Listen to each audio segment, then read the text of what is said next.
Et si une civilisation européenne complètement oubliée était sur le point de chambouler tout ce qu'on croyait savoir sur la préhistoire? C'est l'histoire absolument fascinante de la culture de Vinča. Alors imaginez un instant, les toutes premières villes d'Europe. On pense tout de suite à la Grèce, à Rome, n'est-ce pas? Eh bien, et si ces villes, avec leurs rues, leurs maisons bien organisées, si elles étaient apparues bien avant, il y a plus de 7000 ans, en plein cœur des Balkans? Alors, pour se situer un peu dans le temps, regardons ça. La culture Vinča, elle émerge vers 5700 avant notre ère. Elle atteint son apogée autour de 5000, puis pouf, elle disparaît mystérieusement vers 4500. On parle quand même d'une civilisation qui a brillé pendant plus d'un millénaire. C'est bien avant la construction des premières pyramides en Égypte. C'est juste vertigineux. Bon, mais alors, qui était ce peuple exactement? C'est ce qu'on va voir tout de suite. Allons à la découverte de cette incroyable puissance préhistorique. Alors, le monde des Vinča, ça se situe où? Eh bien, on est sur les rives du Danube, dans ce qui correspond aujourd'hui à la Serbie, la Roumanie, la Bulgarie. C'est là que ce peuple a prospéré pendant plus d'un millénaire. Et puis, plus rien. Le silence total. Il a fallu attendre 1908 pour qu'un archéologue, Miloje Rašić, près d'un petit village nommé Vinča, eh bien pour qu'il ouvre la toute première porte sur ce monde qu'on pensait vraiment perdu à jamais. Mais ce qui est vraiment bluffant avec cette culture, c'est son niveau d'avancement, complètement inattendu pour l'époque. On va entrer ensemble dans ce qui pourrait bien être les toutes premières villes d'Europe. Et là, attention, c'est un point vraiment crucial. On ne parle pas de quelques cabanes regroupées, de simples hameaux. Non, non. On parle des premières véritables villes du continent européen, bien avant tout ce qu'on pouvait imaginer. Ça peut paraître un peu fou dit comme ça, mais les preuves sont là. Et ces preuves, elles sont juste stupéfiantes. Oubliez l'image des huttes primitives. Là, on a trouvé des maisons rectangulaires, super sophistiquées, avec plusieurs pièces, des fours, des sols en argile. Mais le plus dingue, vraiment, c'est que ces maisons sont alignées le long de rues parallèles, de vraies rues. Une telle organisation, ça ne sort pas de nulle part. Ça suggère une vraie planification, et donc, probablement, une sorte d'autorité centrale. Et ce n'est pas tout. Loin de là. Leur génie ne s'arrêtait pas à l'urbanisme. Ce sont eux, le peuple Vinča, qui ont été les pionniers de la métallurgie. Ils ont maîtrisé la fusion du cuivre et ont fait basculer toute l'Europe dans un nouvel âge, l'âge du cuivre. C'était une véritable révolution technologique pour l'époque. Et du coup, leur économie, elle reposait sur quoi? Bon, bien sûr, on a la base, l'agriculture, l'élevage, ça, c'est le gros du morceau.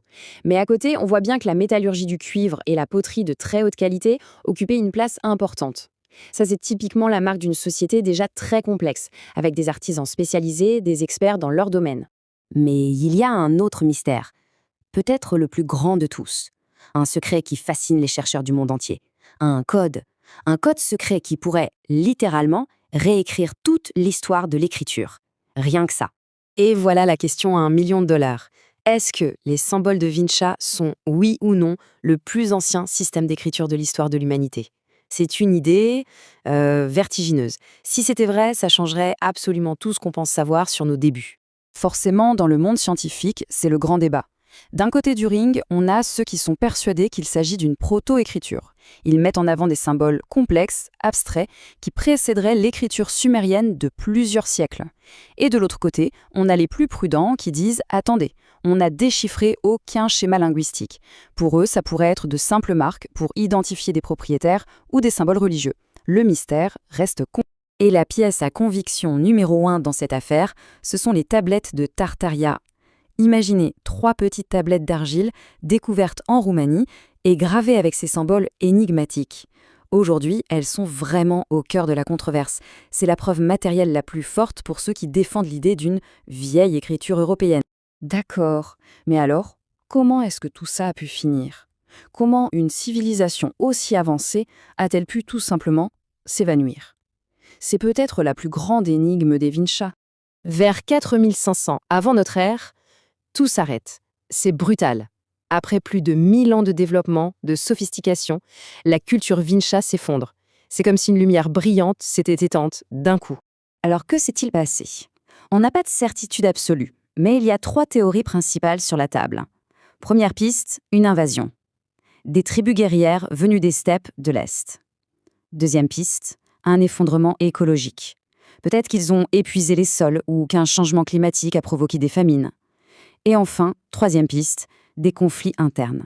Une sorte d'implosion sociale due à la surpopulation dans leurs grandes villes. La vérité, c'est probablement un cocktail mortel de tout ça. Alors, au final, que nous reste-t-il de ce peuple incroyable? Eh bien, il nous reste un héritage fragile, souvent gravé dans l'argile, mais qui nous parle encore des millénaires plus tard. Et cet héritage, il est bien concret. On a bien sûr les fameuses tablettes de Tartaria et leur écriture potentielle. On a aussi la Dame de Vinci, une figurine en terre cuite absolument iconique qui témoigne de leur maîtrise artistique. Et enfin leurs outils en cuivre, la preuve irréfutable de leur avance technologique. Chaque objet est une pièce du puzzle de leur histoire. Et aujourd'hui, enfin, cet héritage commence à être reconnu à sa juste valeur. Le site principal, Vinci Bellobredo, est sur la liste indicative pour devenir un site du patrimoine mondial de l'UNESCO. Et c'est absolument crucial pour préserver ce chapitre si unique et encore si mal connu de notre histoire à tous. Finalement, l'histoire des Vinci, c'est un rappel incroyable qu'une immense partie de notre passé européen reste encore à découvrir, juste sous nos pieds. Et ça nous laisse avec cette question fascinante. Quels autres secrets, quelles autres civilisations oubliées dorment encore sous la terre, attendant simplement qu'on vienne les redécouvrir? Coucou mes chers amis! Si les aventures d'aujourd'hui vous ont plu, n'oubliez pas d'appuyer sur le bouton d'abonnement rouge et cliquez sur la cloche pour recevoir toutes les nouveautés amusantes et passionnantes.